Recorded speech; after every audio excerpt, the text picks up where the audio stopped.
Every single thing that you say on the phone is recorded. I know that, so why would I be on it threatening people? We'll find out. I think that you are continuing to threat to the public even while being in jail.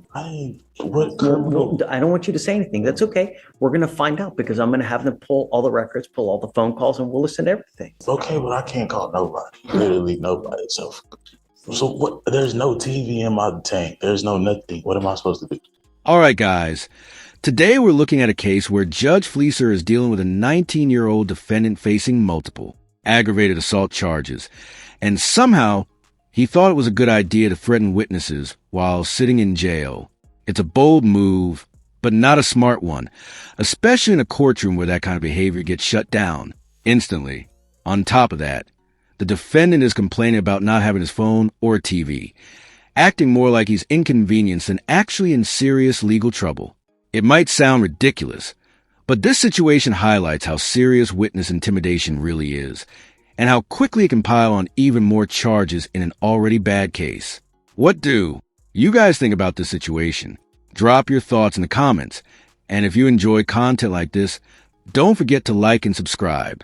Let's jump into it. Time to go play Fortnite. Let's go. Come on. Huh? Fortnite? Come on, man. I'm itching to Can we go approach play. Judge?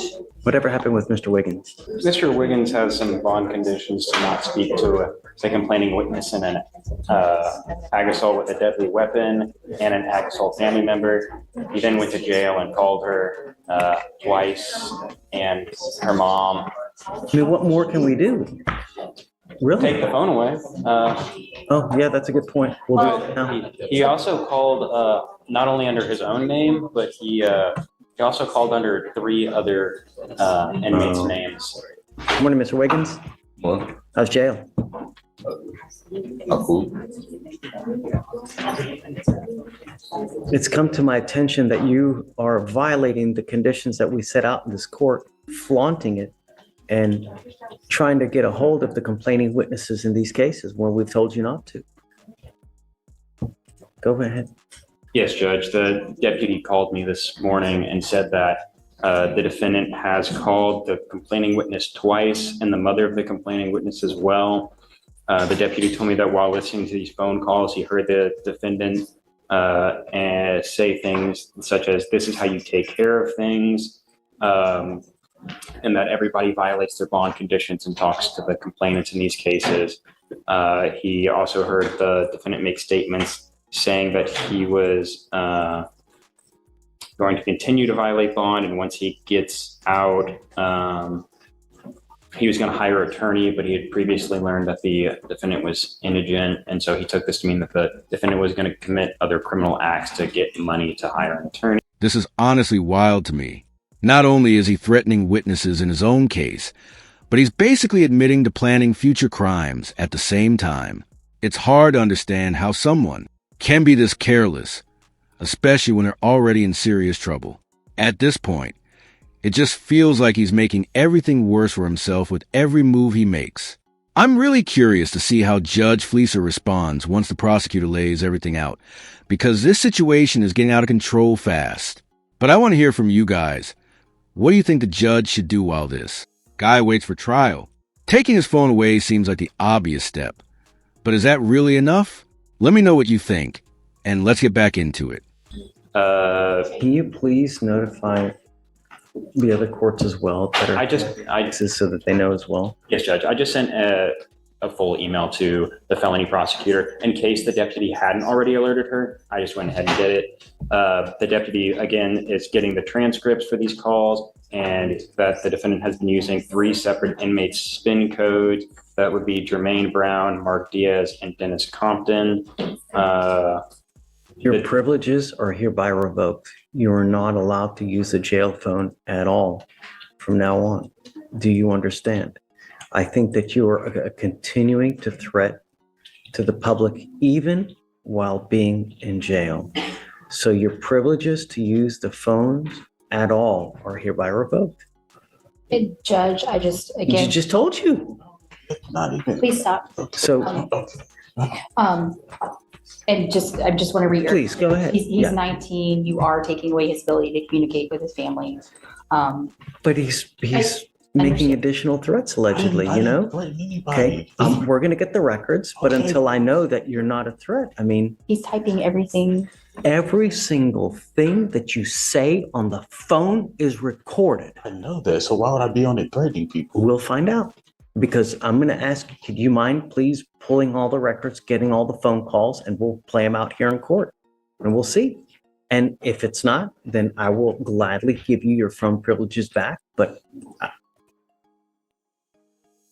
there have deputies that have pinpointed you allegedly, you and using other people's spin numbers to make phone calls, to make continuing threats, and to further criminality if and when you get out. I honestly feel bad for the defense attorney here because you can tell she's in a tough spot.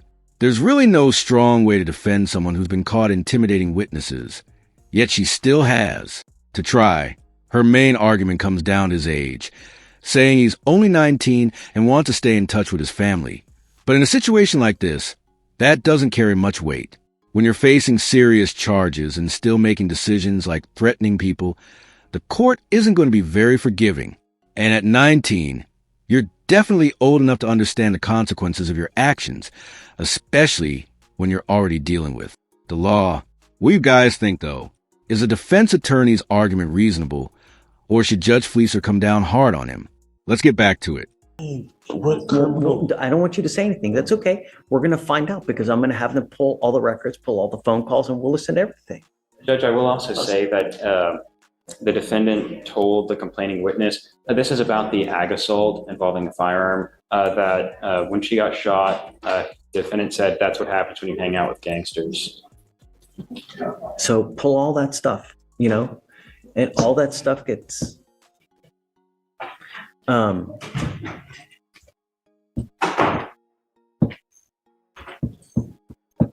So we need to figure out how, because it's a first for me as far as doing a revocation of privileges like that. As far as revoking phone privileges for inmates, As far as I know, it has to be through the court order. okay. I need to do whatever I can because it's apparently a problem now. So I guess I'll reach out to administration as well to figure out how, because I mean, it's a first for me. Judge, just so we're all on the same page, Mr. Wiggins is obviously going back to the jail now. Even before that order is in place, you are instructing him now not to use the phone. So, Oh. So I didn't do it. That's so stupid.